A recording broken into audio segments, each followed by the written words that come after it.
You'll burden people who disagree with the Word of God, won't you? All right, Edwin. Yes, thank you. I just have a question for you. How did you come to the conclusion that, or you're so sure that God created the three logical principles you've been speaking about? He didn't create them. Or authored them? What?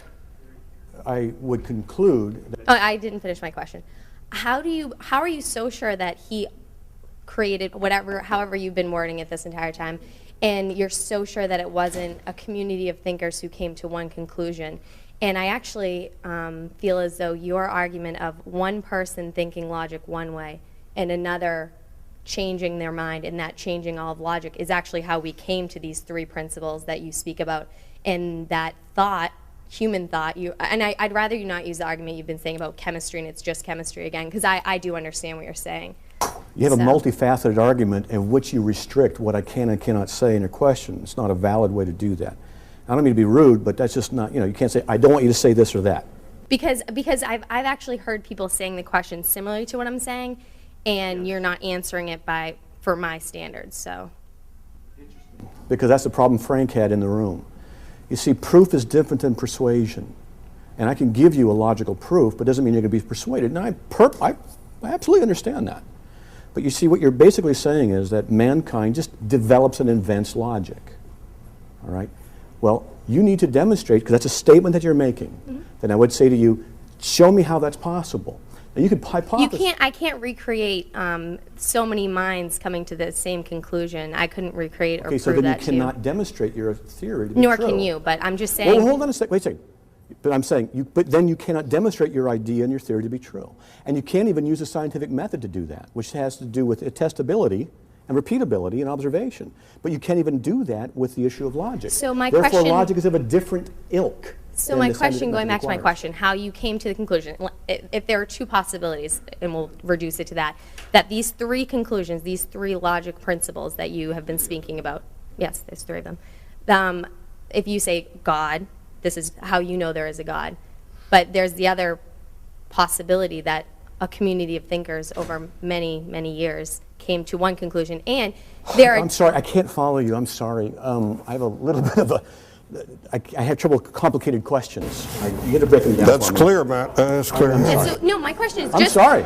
Okay, my question No, is complicated questions that are 50 syllables long and going on for 20 minutes. I'm sorry, I can't follow all that. How am I going to respond to it? Okay, no, can you be quiet? You know what? Excuse me. But there are people who have different ways of understanding things, and I would not mock anybody who had a learning disability of any sort. And if someone requires a request that your question be brought down to a different level, that's fine and doesn't need to be mocked or ridiculed. So wait, my question is just, you believe that God came up with these, that's how you believe, that's God why did not you come believe up in with God? These. No. Okay, give me the way you want me to say it and I'll say it back to you that way. Well, I'm just saying that he didn't come up with these. Because to say he came up with these means they didn't exist at some time. That's not part of the argument. Okay, how do you want me to say it? I don't want you to say it anyway. I want you to say it Okay, you've been accurately. saying this whole time that the reason you know there's a God from the very beginning, whatever your argument is the three logic principles. And I'm just asking you how you know in your heart, how you know in your soul, for your faith and for your belief in God, that a community of thinkers over time did not come to these same conclusions by arguments, by debate like this, and they came to just conclude, not on everything, we all disagree on many things, but they said, yeah, you're right, and you're right, and you're right, that this is this and that is that, whatever those three principles are. So all you're saying is how we know we didn't agree with them and people invented them. Not invented. I don't think you invent Discovered? logic. Agreed upon certain logic principles, which are really just, it's really just obvious. So they decided what is logical. They just, came to it over time when speaking. So a bunch of people got together and said, that's logical and that's not. Really, I don't think there was like a forum that created the three then principles. What was it? How can I answer the question if you can't tell me? Okay, well, he's refusing to answer. So. No, I'm serious. See, I'm asked questions like this all the time, but the questions are not descriptive enough to be able to be addressed. That's why I was trying to ask you how you wanted me to word what you want me to say on your side. You believe what you believe about God and logic. There are several issues here. One of them is that if you don't understand the argument, you need to ask for clarification. And I'm not trying to be condescending in any way. I understand your argument. I do. Okay. I don't know what you... Well, if you do, then how come you didn't represent it properly to me? Because every time I use one word differently and you're saying, no, that's not what I said. No, that's not what I said. Even though I think human to human, I'm saying exactly what you're saying. No, I don't try and make those assumptions. I try and hear what you're actually saying and go with what you're actually saying. I really try and do Do you that. understand what I I'm saying? do, I think, and I do. And thank you. Does everybody in this room understand my question? Are you the only one who doesn't understand it? Okay. Let me listen, Matt. Let me put it this way. How do you know that what you think about these things is not something Satan put in your mind to deceive you? How do you know that's not the case?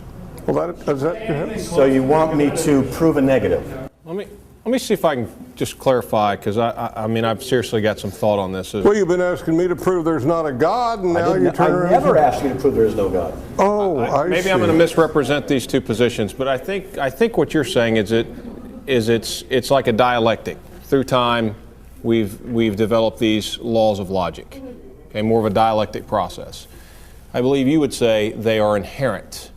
I think she's. Logic is not a product it's not of a product. It's inherent to the human condition. It's out there. I think is that. And I've already answered why. So why the ultimate answer of why you think the other way? I would assume. Go ahead. Yeah. The reason logic can't be. What you're saying is the product of human minds. Is ultimately what it comes down to. The product of human minds. Well, it can't be that because, for example, you and I. Wait, you do think it's inherent? That's what you do think it's inherent? Yeah, he thinks that. Okay. And the reason he thinks that is because God has put it there. He's good. He's a great mind. See, if I got that right, Matt, I've got it. I know what you're thinking. I've read your website. It's a very good article there. There are all those big words and stuff. I've read it. Okay, why don't we, maybe y'all can continue that afterwards. Let's just get to this. We got about a half dozen other things to debate at subsequent things.